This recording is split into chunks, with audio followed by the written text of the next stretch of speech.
आज के वीडियो में हम देखेंगे किसी अवकल समीकरण का हल। इस एक्सरसाइज में हम ये चेक करना सीखेंगे कि कोई सॉल्यूशन जो है डिफरेंशियल इक्वेशन का वो सॉल्यूशन होगा कि नहीं होगा। चेक करने का बहुत सारा नियम हम 10th क्लास में पढ़ चुके हैं। 10th क्लास या उससे नीचे के क्लास में भी हम लोग पढ़े थे कि कैसे किसी सॉल्यूशन को हम चेक करते थे कि वह सॉल्यूशन किसी दिए गए इक्वेशन का सॉल्यूशन है कि नहीं है। सबसे बेसिक मेथड था, जैसे एक्स स्क्वायर, एक एग्जांपल लेते हैं, कोई क्वाड्रेटिक इक्वेशन है, द्विघात समीकरण है,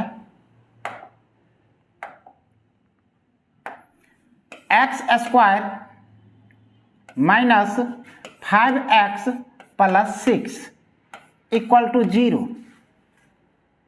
अगर इस इक्वेशन को हम सॉल्व करेंगे तो x का दो वैल्यू आएगा, एक आएगा x इक्वल टू 3 और एक आएगा 2। अब हमको चेक करना है कि ये 3 और 2 इस इक्वेशन का सही सॉल्यूशन है कि नहीं है। तो कैसे चेक करेंगे? चेक करने का सबसे आसान नियम है, इस x के मान को इसमें रखिए, इस इक्वेशन में रखिए।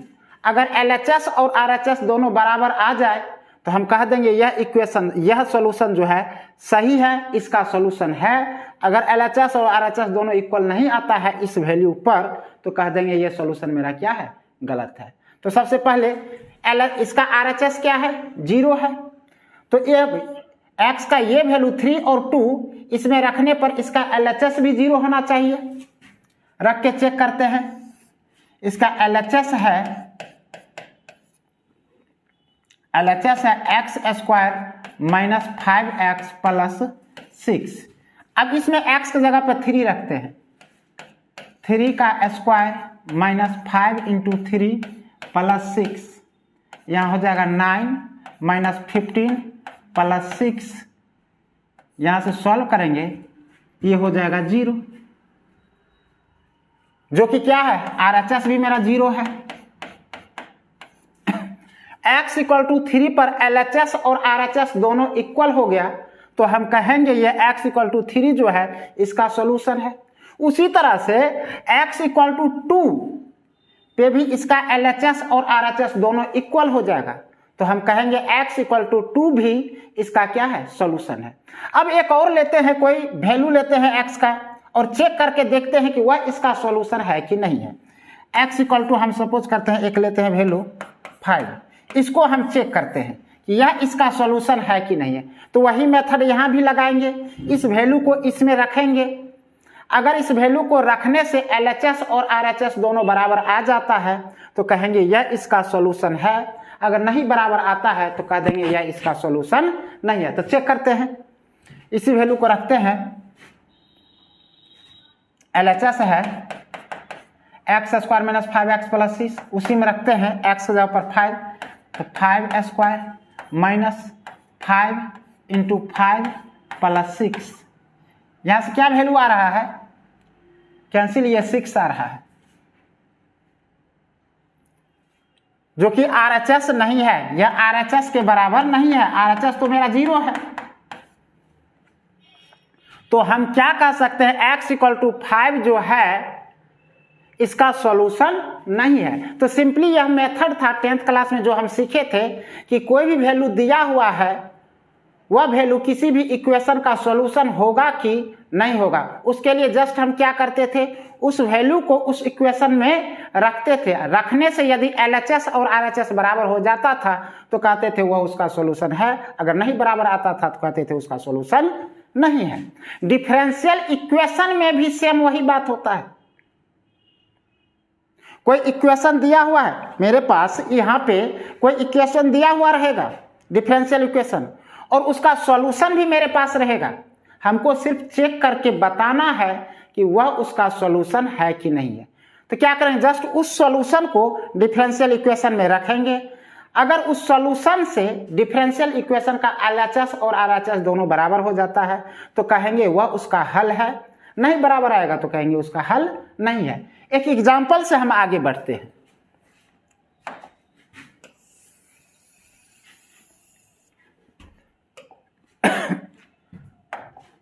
सपोज करो एक डिफरेंशियल इक्वेशन है dy by dx plus sine x equal to 0। यह एक मेरा डिफरेंशियल इक्वेशन है और इस डिफरेंशियल इक्वेशन का एक सॉल्यूशन दिया हुआ है y equal to cos x। हमको चेक करना है कि यह जो है सॉल्यूशन इस डिफरेंशियल इक्वेशन का सॉल्यूशन है कि नहीं है। तो क्या करेंगे, इस सॉल्यूशन को इसमें हम पुट करेंगे, इसमें रखेंगे इस डिफरेंशियल इक्वेशन में। अगर उसको रखने से LHS और RHS बराबर हो गया तो हम कह देंगे यह इसका सॉल्यूशन है, अगर नहीं बराबर होगा तो हम कह देंगे इसका सॉल्यूशन नहीं है। तो यहाँ पर क्या है, अगर हम LHS से आगे बढ़ेंगे, अगर इसमें हम LHS से आगे बढ़ते हैं तो हमको जरूरत पड़ेगा dy बाई dx का। तो पहले इसका हम dy बाई dx फाइंड कर लेते हैं इस सॉल्यूशन का। तो dy बाई dx इसका जो हो जाएगा, cos x का डिफरेंशिएशन क्या होता है, cos x का डिफरेंशिएशन होता है माइनस साइन x। ठीक है, अब हम डिफरेंशियल इक्वेशन के LHS से बढ़ते हैं।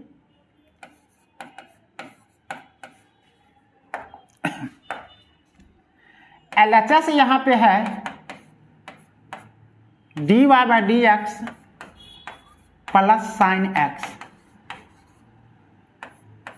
dy बाई dx का वैल्यू मेरे पास क्या आया हुआ है, माइनस साइन x, यहाँ पे प्लस साइन x। यहां से क्या आ गया, minus sine x plus sine x 0, इसका RHS भी 0 है।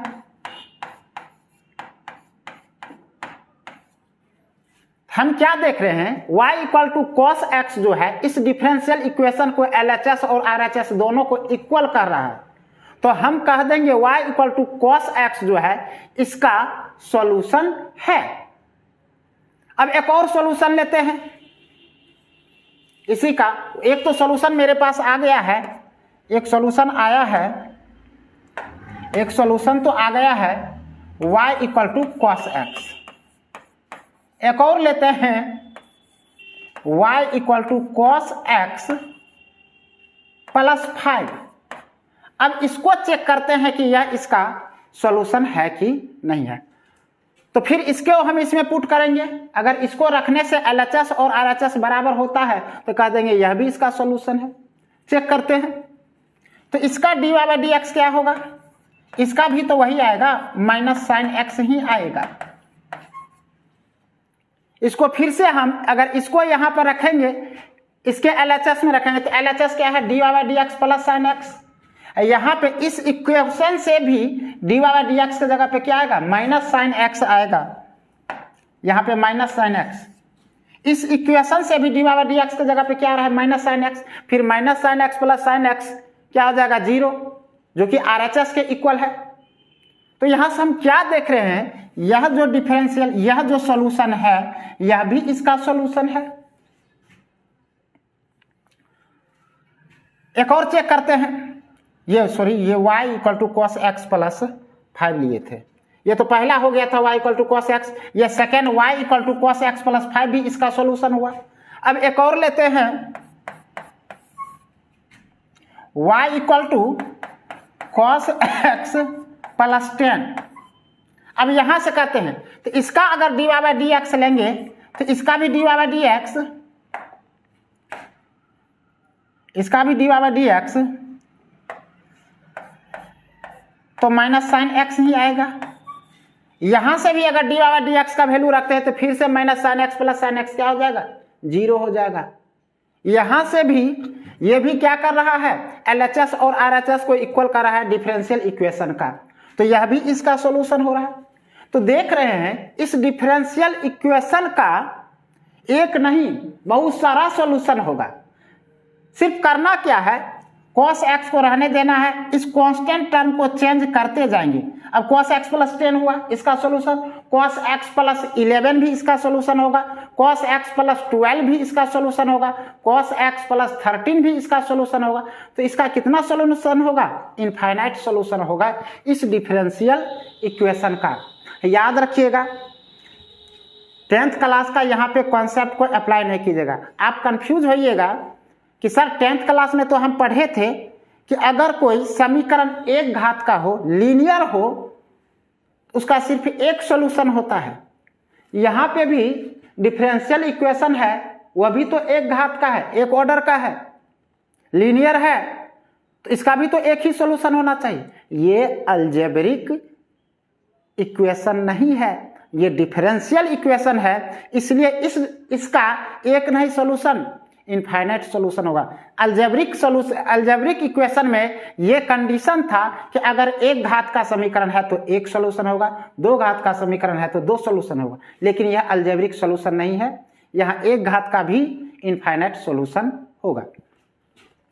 ये बात क्लियर। अब यहाँ पर देख रहे हैं इस डिफरेंशियल इक्वेशन का इनफाइनाइट सॉल्यूशन आ रहा है, सिर्फ और सिर्फ क्या आ रहा है y equal to cos x, और यहाँ पे चेंजिंग करते जाएंगे, प्लस 10 देते जाएंगे, 12 देते जाएंगे, यहाँ पे कुछ भी चेंज करते जाएंगे, c ले लेते हैं और c के जगह पे चेंज करते जाएंगे, वैल्यू चेंज करते जाएंगे, वो सारा वैल्यू इसका क्या होगा, वो सारा इसका क्या होगा, सॉल्यूशन होगा। ठीक है, तो अब यहाँ से आता है इसका जो भी सॉल्यूशन हुआ उस सॉल्यूशन को दो पार्ट में डिवाइड कर दिया जाता है, एक जनरल सॉल्यूशन जिसको हम लोग कहते हैं व्यापक हल, और एक पार्टिकुलर सॉल्यूशन जिसको हम लोग कहते हैं विशिष्ट हल। अब इसका दो हल, यहाँ पे देखो, यहाँ तो बहुत सारा हल हो रहा है।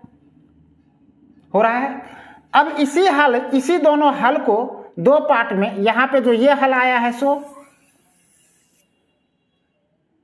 और यहाँ पे ये जो हल है सो, ये जो हल है बेसिकली ये सभी हल को सूचित कर रहा है। अब c के जगह पे 5 रख दो तो ये सॉल्यूशन आ जाएगा, c के जगह पे 10 रख दो तो ये सॉल्यूशन आ जाएगा, c का वैल्यू चेंज करते जाएंगे, इधर से मेरा सॉल्यूशन सारा आते जाएगा।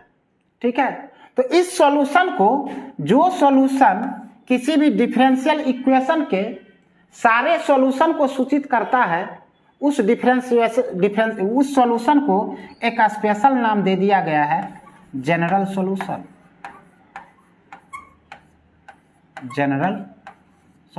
तो इस सॉल्यूशन को बोल दिया जाएगा जनरल सॉल्यूशन।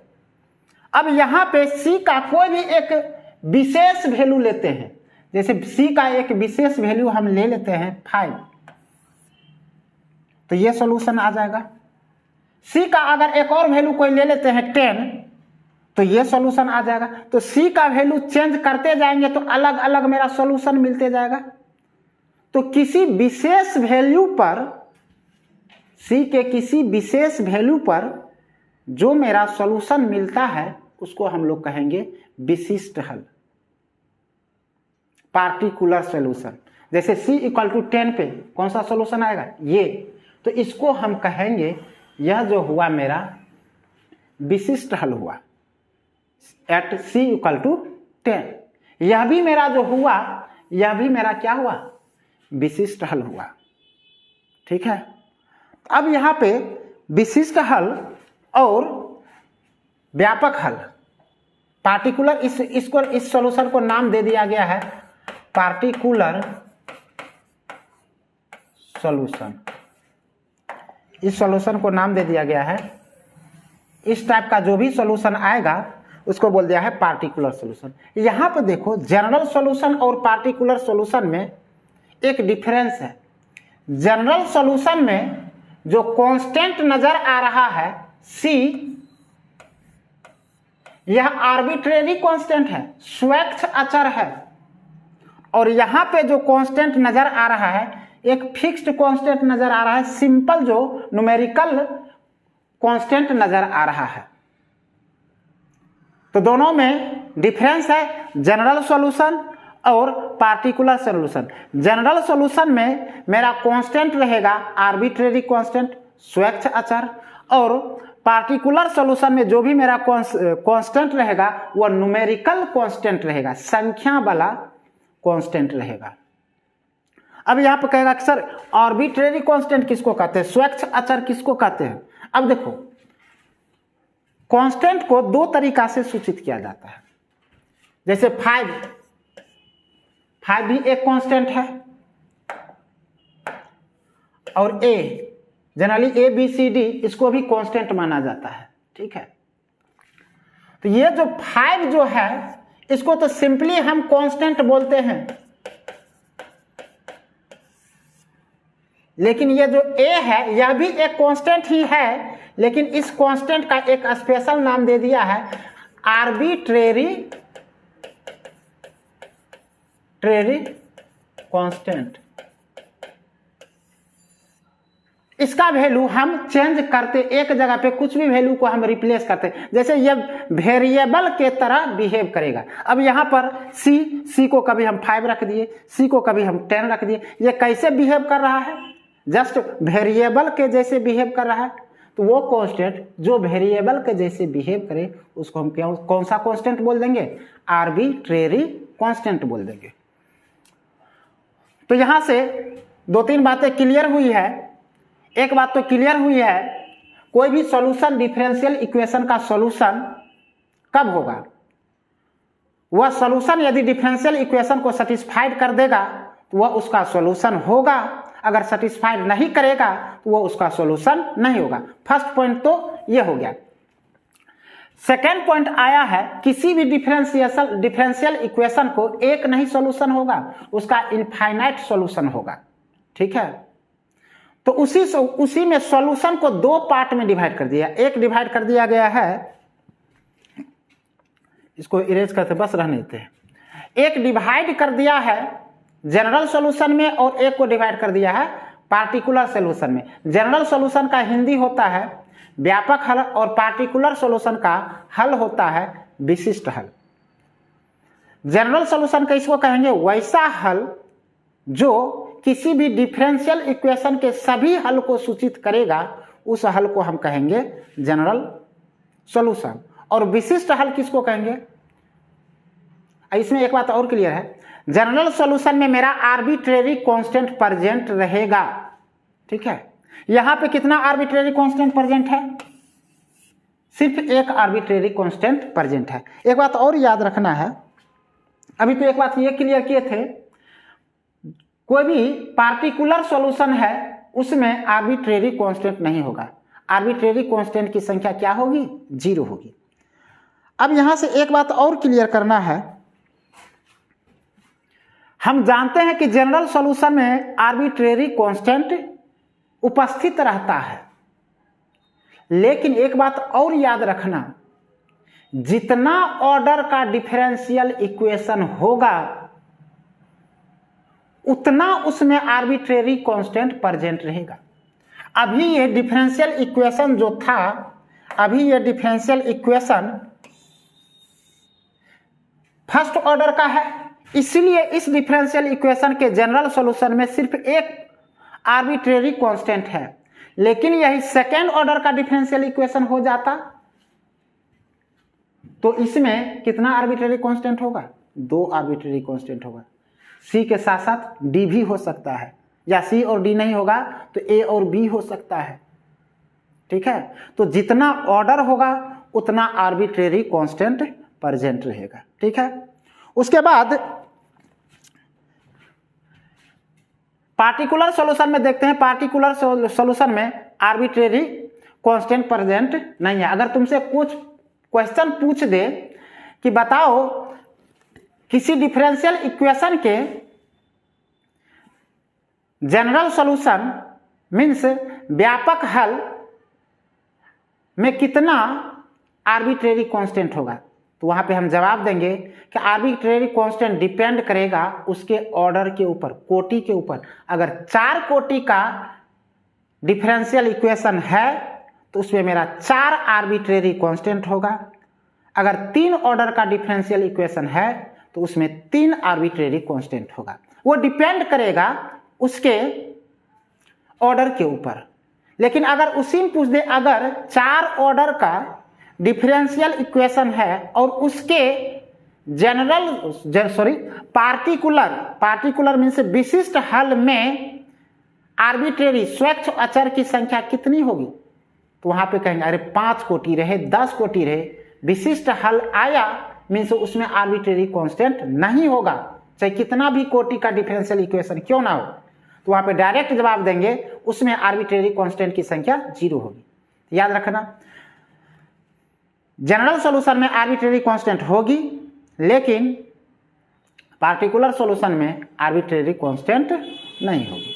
ठीक है, तो यहां तक तो सभी समझ में आ गया होगा।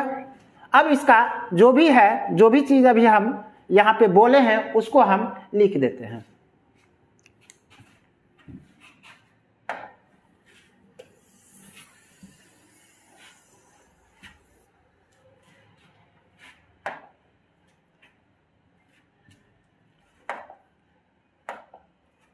पहले तो हम देखते हैं अवकल, पहले यहां से हल देख लेते हैं। अवकल समीकरण का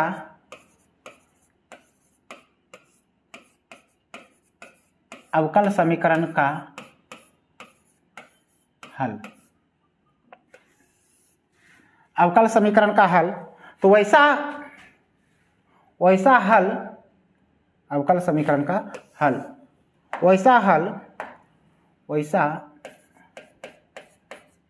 वैसा मान बोलते हैं, वैसा मान जो अवकल समीकरण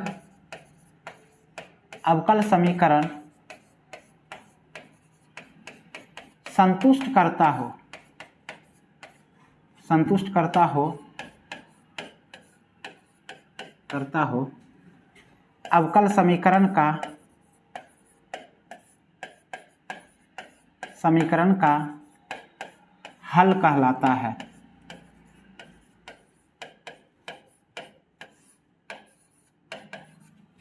ठीक है, उसमें आता है। अब अवकल समीकरण का हल को 2 टाइप होता है।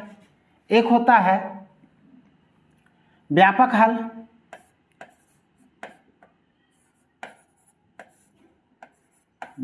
हल, इसी का हिंदी नाम है, इंग्लिश नाम है जनरल सॉल्यूशन।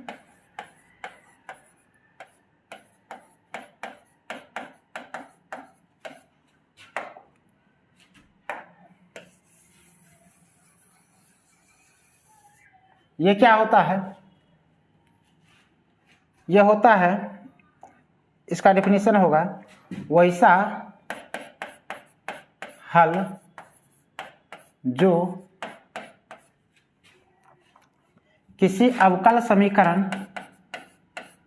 के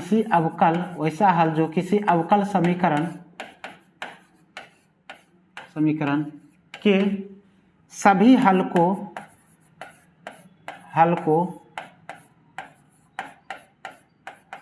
सूचित करता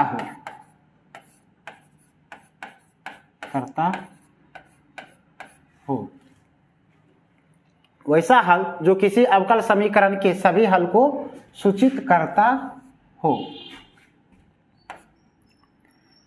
इसमें लिखते हैं, इसमें स्वच्छ अचर, अभी देखे थे, स्वच्छ अचर का ही इंग्लिश होता है आर्बिट्रेरी कांस्टेंट। स्वच्छ अचर उपस्थित रहता है और जितना कोटि का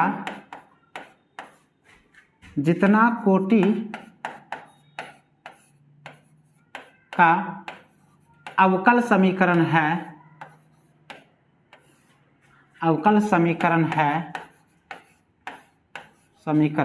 है उतना स्वच्छ अचर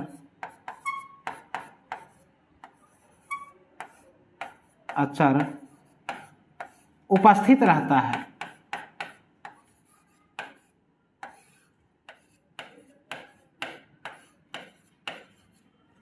ठीक है।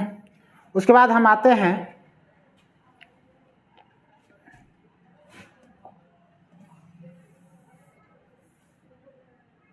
थोड़ा सा इसको नोट कर लेना, पीछे बैक करके नोट कर लेना इसको, ठीक है। व्यापक हल हो गया। अब हम आते हैं इसके व्यापक हल के बाद विशिष्ट हल।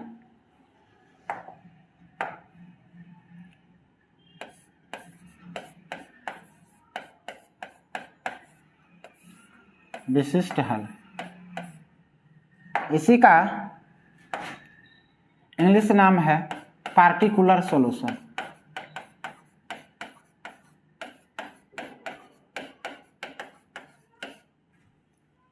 इसमें हम लोग देखेंगे ये किसको कहेंगे,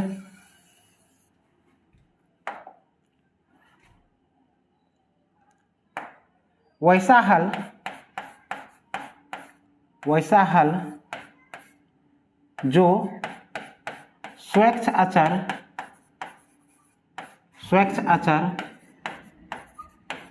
अचर के किसी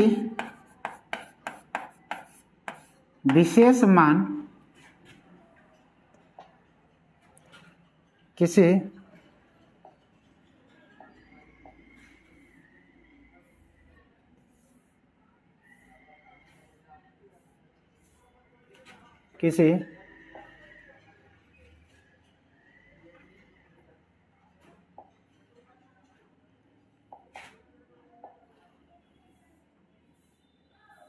यहाँ से गायब हो गया है। अच्छा, फिर से हम नोट कर लेते हैं विशिष्ट हल। विशिष्ट हल के बारे में ही देख रहे थे, उसको बैक करके उसको नोट कर लेना। विशिष्ट हल, विशिष्ट हल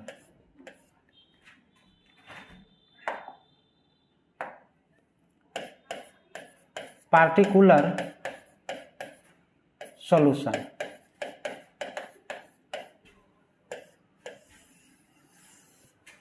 इसमें देखेंगे वैसा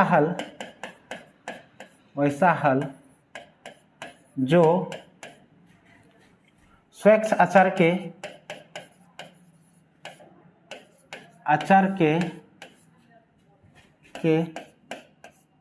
किसी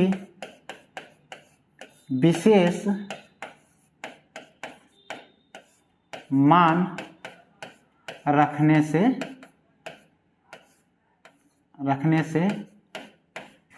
प्राप्त होता हो, ठीक है।